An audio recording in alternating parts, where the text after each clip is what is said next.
राजा भैया के पिता ने मचा दिया बीजेपी में घमासान। पीएम मोदी का पद इस नेता को और सीएम योगी की कुर्सी इस नेता को देने की कर दी मांग। राजा भैया के पापा ने बजा दी पीएम मोदी और योगी की पुंगी। सीनियर राजा हमेशा करते थे मोदी योगी की तारीफ, लेकिन इस बार उधेड़ दी बखिया। हिंदुत्व के मुद्दे पर विश्वा और धामी का उदाहरण दिया और दोनों के सामने सीएम योगी और पीएम मोदी को करार दिया बेकार। देखिए क्यों खफा है राजा उदय प्रताप और क्यों जिनकी करते थे तारीफ अब उन्हीं की करने लगे आलोचना। और ये विश्वाधामी कौन है? सियासत के राजा और राजा भैया के नाम से मशहूर रघुराज प्रताप सिंह उर्फ राजा भैया के पिता ने देश की सियासत के साथ साथ यूपी की सियासत में हंगामा काट दिया है। पीएम मोदी और सीएम योगी के मुरीद रहने वाले राजा उदय प्रताप को न जाने क्या हुआ कि अब हिंदुत्व के मुद्दे पर सीएम योगी और पीएम मोदी को निशाने पर ले लिया और कुछ ऐसा कह दिया कि हंगामा बरप गया। उदय प्रताप ने पीएम मोदी और सीएम की जगह बीजेपी के दो ऐसे नेताओं का नाम ले लिया जिनका नाम सुनते ही कोई हिलते सिंहासन को बचाने की कोशिश कर रहा है तो कोई गद्दी पर काबिज रहने के लिए कोशिशें कर रहा है। राजा उदय प्रताप ने सीएम योगी और पीएम मोदी पर ऐसा आरोप लगाया है कि जो अब तक किसी ने नहीं लगाया। जनसत्ता दल के राष्ट्रीय अध्यक्ष कुंडा के विधायक रघुराज प्रताप सिंह उर्फ राजा भैया के पिता उदय प्रताप सिंह ने ट्वीट कर अपनी राय साझा की और जो कहा उसने गदर काट दिया।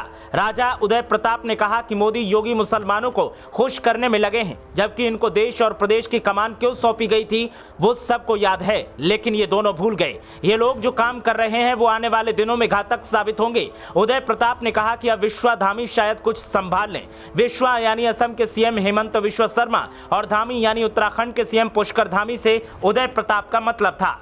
ये ट्वीट गुरुवार रात इंटरनेट मीडिया पर प्रसारित हो गया तो बहस भी शुरू हो गई। चर्चा इसलिए भी हो रही है क्योंकि अब तक उदय प्रताप ने इन दोनों यानी पीएम मोदी और सीएम योगी के खिलाफ कोई टिप्पणी नहीं की थी। अब तक उनको हिंदुत्व का रक्षक बताते रहे हैं, लेकिन अब अचानक मुस्लिमों की बलैयां लेने का आरोप लगा रहे हैं। उदय प्रताप ने ये ट्वीट गुरुवार सुबह 8 बजे किया। इसके पहले उन्होंने अपने पुत्र रघुराज प्रताप सिंह पर भी ट्वीट के जरिए तंज कसा था। 3 दिन पहले प्रतापगढ़ जेल प्रशासन पर मुसलमानों के त्योहार आने पर हिंदू बंदियों से काम कराने का आरोप लगाया गया था।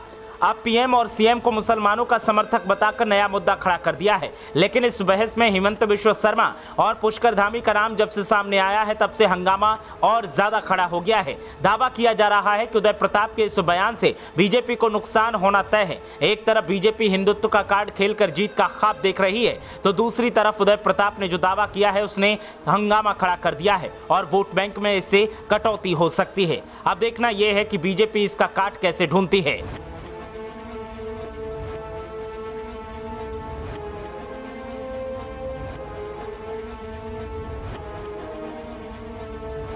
ब्यूरो रिपोर्ट, मीडिया हलचल।